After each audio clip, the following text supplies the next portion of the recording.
उत्तर प्रदेश में जो लोग मुसलमान लोग जिनको वोट देते हैं, जब संकट में फंस जाते हैं मुसलमान, तो वो लोग उसके समर्थन में खड़े नहीं होते।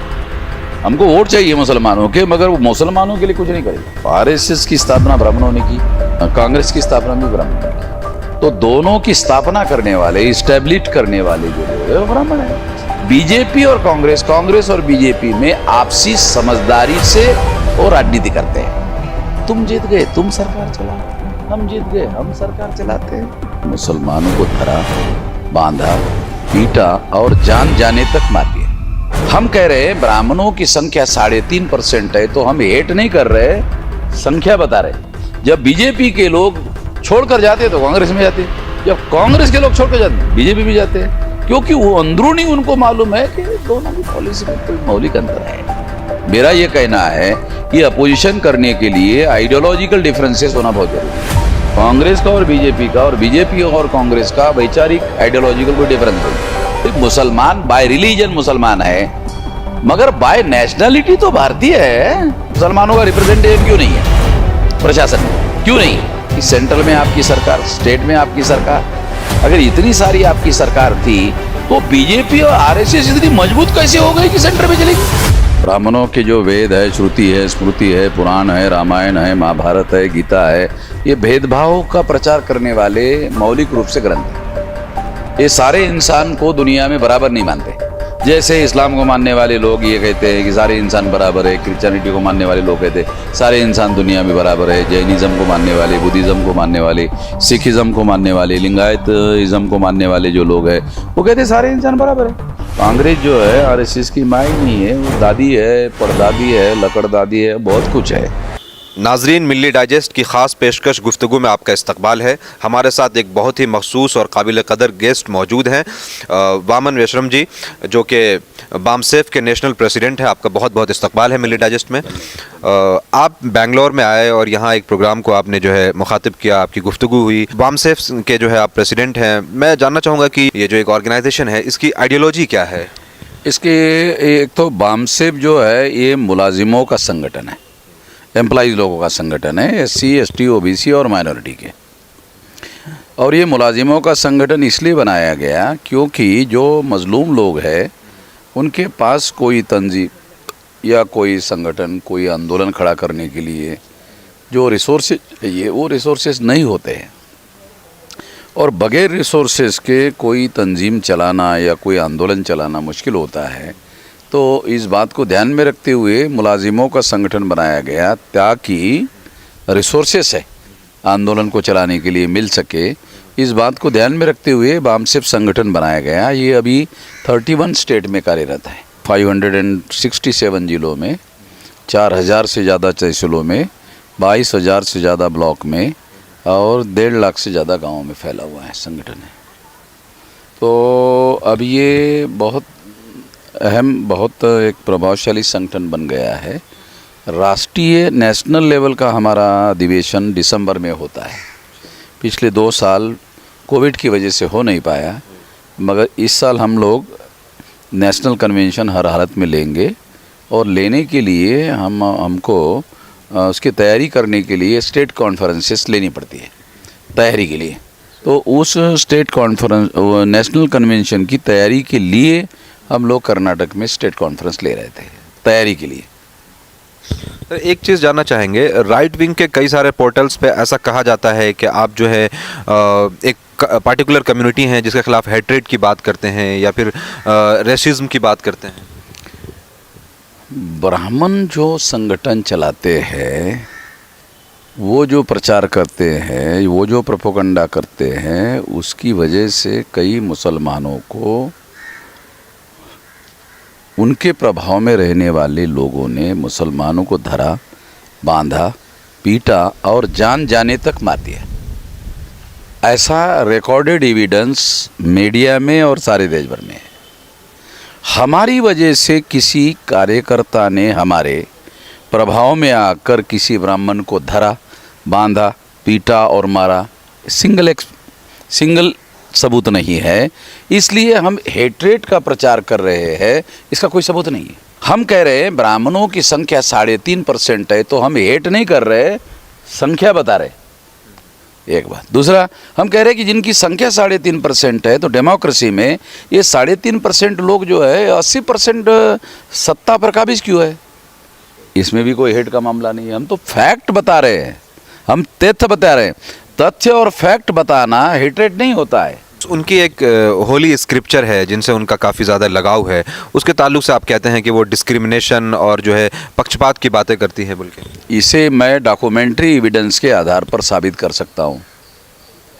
ब्राह्मणों के जो वेद है, श्रुति है, स्मृति है, पुराण है, रामायण है, महाभारत है, गीता है, ये भेदभाव का प्रचार करने वाले मौलिक रूप से ग्रंथ है। ये सारे इंसान को दुनिया में बराबर नहीं मानते। जैसे इस्लाम को मानने वाले लोग ये कहते हैं कि सारे इंसान बराबर है, क्रिश्चियनिटी को मानने वाले लोग कहते हैं सारे इंसान दुनिया में बराबर है, जैनिज़्म को मानने वाले, बुद्धिज़्म को मानने वाले, सिखिज़्म को मानने वाले, लिंगायतिज़्म को मानने वाले जो लोग हैं वो कहते हैं सारे इंसान बराबर है। ऐसा ब्राह्मणों के किसी धर्म ग्रंथ में कि सारे इंसान बराबर है, ऐसी कोई सिद्धांत उनके धर्म ग्रंथों में नहीं है। बल्कि वो क्या कहते हैं, नहीं, ब्राह्मण थोड़ा ऊंचा होते हैं, वो बाय बर्थ ऊंचा होते हैं, जन्म से दूसरों से ऊंचा होते हैं, और बाकी सारे लोग उनसे लेकिन एक बात मैं जानना चाहूँगा आपसे कि जैसे कि अभी हमने देखा कि हमारे जो एक्स प्रेसिडेंट थे इस मुल्क के, वो भी SC/ST कम्युनिटी से आते हैं। इस तरह के और भी बहुत सारे पोस्ट पे देखा कि उनके इंस्टीट्यूशंस ने, उनकी जो है ऑर्गेनाइजेशंस ने ऐसे लोगों को पोस्ट दिया है, फिर यह है कि प्रमोट किया है। ब्राह्मणों ने बहुत सारे SC/ST के ही नहीं, मुसलमानों को भी राष्ट्रपति बनाए। तो कांग्रेस तो ब्राह्मणों की तंजीम है, ब्राह्मणों का संगठन है, उन्होंने कई मुसलमानों को राष्ट्रपति बनाया। अब as per the provision of the constitution राष्ट्रपति के पास कोई पावर ही नहीं है। एग्जीक्यूटिव पावर सारे के सारे as per the provision of the constitution प्रधानमंत्री के पास है, मंत्रिमंडल के पास है। तो वो जहाँ पावर है वो पोस्ट वो किसी को नहीं देते, ऐसे लोगों को उनसे दूर रखते हैं। यहाँ आप बेंगलोर में आए और आपने जो है प्रोग्राम में शिरकत की। मैं देख रहा था ऑडियंस में काफ़ी सारे मुसलमान थे, स्टेज पे भी आपको जो है बहुत खुशखुर्रम तरीके से आपका इस्तकबाल किया गया। कैसा रिस्पांस है? देखो, मुसलमानों के ताल्लुक़ से एक बात मैं कहना चाहता हूँ कि मैं अकेला ही व्यक्ति हूँ भारत में जो SC/ST OBC के लोगों को बिलोंग करता हूँ, उनकी तंजीम और संगठन चलाता हूँ, और खुलकर मुसलमानों के समर्थन के लिए संगठित शक्ति का उपयोग करता हूँ। मुसलमान ये बात देखते हैं, आंखों से देखते हैं। और मेरे अलावा कोई दूसरे लोगों को क्या लगता है, अरे मुसलमानों के समर्थन में बात करेंगे तो SC/ST OBC के लोग नाराज़ हो जाएंगे, ऐसा कह के दूसरे लोग बातें नहीं करते। उत्तर प्रदेश में जो लोग मुसलमान लोग जिनको वोट देते हैं, जब संकट में फंस जाते मुसलमान, तो वो लोग उसके समर्थन में खड़े नहीं होते। उधर इससे वो भी नाराज़ हो जाएगा। हमको वोट चाहिए मुसलमानों के, मगर वो मुसलमानों के लिए कुछ नहीं करेंगे। हम नहीं ऐसा करते। हम तो SC/ST OBC की मूल ताकत जो है हमारी संगठन की, SC/ST OBC की है। उस संगठित शक्ति का उपयोग मुसलमानों के प्रोटेक्शन के लिए देश भर में करते हैं। मुसलमानों के साथ साथ तमाम प्रकार की माइनॉरिटीज़ है। हमने माइनॉरिटी के तमाम संगठन खड़े कर रखे। बैकवर्ड के जो जैन है, बुद्धिस्ट है, सिख है, ईसाई है, लिंगायत है, क्रिश्चियन है, इन लोगों के संगठन हमने नेशनल लेवल पर बनाए रखे हैं, और वो लोग साथ में मिलजुल कर हम लोग काम कर रहे हैं। सर, एक चीज़ जानना चाहेंगे कि जैसा कि बाबा साहब ने कहा था कि जो है हमें प्रोग्रेसिव अप्रोच रखना चाहिए, कॉन्स्टिट्यूशन के ज़रिए जो एक दबे कुचले सोसाइटी के लोग हैं उनके लिए रिजर्वेशन वगैरह रखी गई, लेकिन उसके बाद जो हम रिसेंट डेज़ में देखते हैं कि वोट बैंक शिफ्ट हुआ है, तो ऐसा कहाँ मिस्टेक हुआ या ऐसा कहाँ पे लोग चीज़ों को समझ नहीं सके या समझाया नहीं जा सका कि एक रिलीजियस अप्रोच रखने की कोशिश की जा रही है ख़ासतौर से SC/ST कम्युनिटी में? नहीं, SC/ST OBC के लोगों में रिलीजियस नहीं है, प्रोग्रेसिव ये है कि SC/ST OBC के जो लोग हैं वो हज़ारों सालों से इलिटरेट लोग हैं, अनपढ़ लोग रखे गए हैं। और अनपढ़ रखने के बाद में भारत में एक सिस्टम जो है प्लान बनाकर डेवलप किया गया है। वो कैसे? प्लान बनाकर ये काम किया गया है कि कांग्रेस के विरोध में BJP खड़ी हो जाए और BJP के विरोध में कांग्रेस खड़ी हो जाए। तो फिर तमाम SC/ST OBC के लोगों को, माइनॉरिटी के लोगों को जब वोट देने का समय आता है तो बोलते हैं BJP तो ये भेदभाव, धार्मिक भेदभाव करने वाली पार्टी है, इसलिए कांग्रेस को वोट देना चाहिए। तो हमारे लोगों के पास में किसी प्रकार का विकल्प नहीं है, और चूंकि ये 2-3 हज़ार साल से साधनहीन लोग हैं, साधनहीन लोगों की वजह से इनके पास तंजीम नहीं है राष्ट्रीय स्तर की, ये अभी हम लोगों ने खड़ी की है। और इनकी लड़ाई ज़्यादा बेहतर तरीके से और प्रोग्रेसिव तरीके से हमारे अलावा तो कोई लड़ ही नहीं रहा है, लड़ सकता नहीं है, ऐसा हमारा मानना है। सर, एक चीज़ आपके जो है पब्लिकेशन से रिसेंटली एक बुक पब्लिश हुई है जिसके ऊपर काफ़ी चर्चा भी हो रही है कि कांग्रेस जो है आरएसएस की माँ है बोल के, उसके बारे में कांग्रेस की माँ ही नहीं है, कांग्रेस की अब आरएसएस की, कांग्रेस जो है आरएसएस की माँ ही नहीं है, वो दादी है, पड़दादी है, लकड़दादी है, बहुत कुछ है। क्योंकि देखो आरएसएस की स्थापना ब्राह्मणों ने की और कांग्रेस की स्थापना भी ब्राह्मणों ने की, तो दोनों की स्थापना करने वाले, इस्टेब्लिश करने वाले जो लोग हैं वो ब्राह्मण हैं। और ब्राह्मण जो है चाहे किसी भी प्रकार का नाम रखने वाला आदमी हो, वो ब्राह्मण के हितों के प्रति सतर्क होता है। कांग्रेस के अंदर वाला ब्राह्मण हो, वो बीजेपी के अंदर वाले ब्राह्मणों का प्रोटेक्शन करेगा, बीजेपी वाले उनका प्रोटेक्शन करेगा। पार्लियामेंट में ये लोग जो है बीजेपी को टारगेट करेंगे तो बीजेपी की पब्लिसिटी, बीजेपी वाले कांग्रेस को टारगेट करेंगे तो कांग्रेस की पब्लिसिटी। तो ये दोनों का म्यूचुअल अंडरस्टैंडिंग इस पॉलिटिक्स का मैंने नाम रखा म्यूचुअल अंडरस्टैंडिंग का पॉलिटिक्स है। म्यूचुअल अंडरस्टैंडिंग अंग्रेजी शब्द है, इसका अर्थ होता है बीजेपी और कांग्रेस, कांग्रेस और बीजेपी में आपसी समझदारी से वो राजनीति करते हैं। तुम जीत गए तुम सरकार चलाओ, हम जीत गए हम सरकार चलाते हैं। वो आपसी समझदारी, उसको अंग्रेजी में मैं कहता हूँ म्यूचुअल अंडरस्टैंडिंग की पॉलिटिक्स। कांग्रेस और बीजेपी, बीजेपी और कांग्रेस म्यूचुअल अंडरस्टैंडिंग की पॉलिटिक्स करते हैं। जब बीजेपी के लोग छोड़कर जाते हैं तो कांग्रेस में जाते हैं, जब कांग्रेस के लोग छोड़कर जाते हैं बीजेपी में जाते हैं, क्योंकि वो अंदरूनी उनको मालूम है कि दोनों की पॉलिसी में कोई मौलिक अंतर है नहीं। एक चीज़ जानना चाहेंगे कि जैसे कि पिछले कुछ सालों में देश का जो इन्वायरमेंट को चेंज किया गया है, बहुत तेज़ी से जैसे पोलराइज हुआ है, हेट्रेड और सारी चीज़ें बढ़ी हैं, जैसे कि आपने मॉब लिंचिंग के बारे में कहा, और भी बहुत सारी इस तरह की जो है इंसिडेंट्स बढ़ गया है। तो रिसेंटली ऐसा कुछ अपोजिशन में भी कोई ऐसा स्ट्रेंथ नज़र नहीं आ रहा है, तो आपको देश का फ्यूचर किधर दिखता है? देखो कांग्रेस इसलिए बीजेपी का विरोध नहीं कर सकती क्योंकि उनके और उनके बीच में मौलिक वैचारिक अंतर नहीं है। वैचारिक अंतर वाला कोई संगठन बीजेपी आरएसएस का विरोध कर सकता है, हमारे अलावा तो वैचारिक अंतर है ही नहीं। हमारा और आरएसएस या उन लोगों के बीच में मौलिक वैचारिक अंतर है। मेरा ये कहना है कि अपोजिशन करने के लिए आइडियोलॉजिकल डिफरेंसेस होना बहुत ज़रूरी है।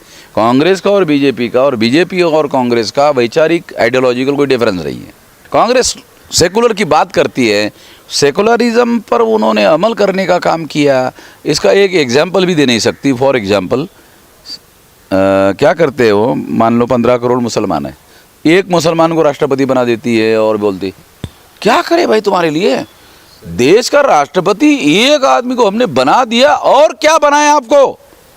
अरे तुम बाबू नहीं बना रहे हो, चपरासी नहीं बना रहे हो, किसी सेक्शन सुपरवाइज़र नहीं बना रहे हो, आईएएस नहीं बना रहे हो, आईपीएस नहीं बना रहे हो। 15% लोग जो है आपको 16% नहीं मांग रहे हैं, तो 15% आईएएस आईपीएस आईआरएस बनाओ, नहीं कर रहे हैं। तो आप किस आधार पर, किस बुनियाद पर सेकुलर है? मगर सेकुलरिज्म की बात सबसे ज़्यादा कांग्रेस करती है।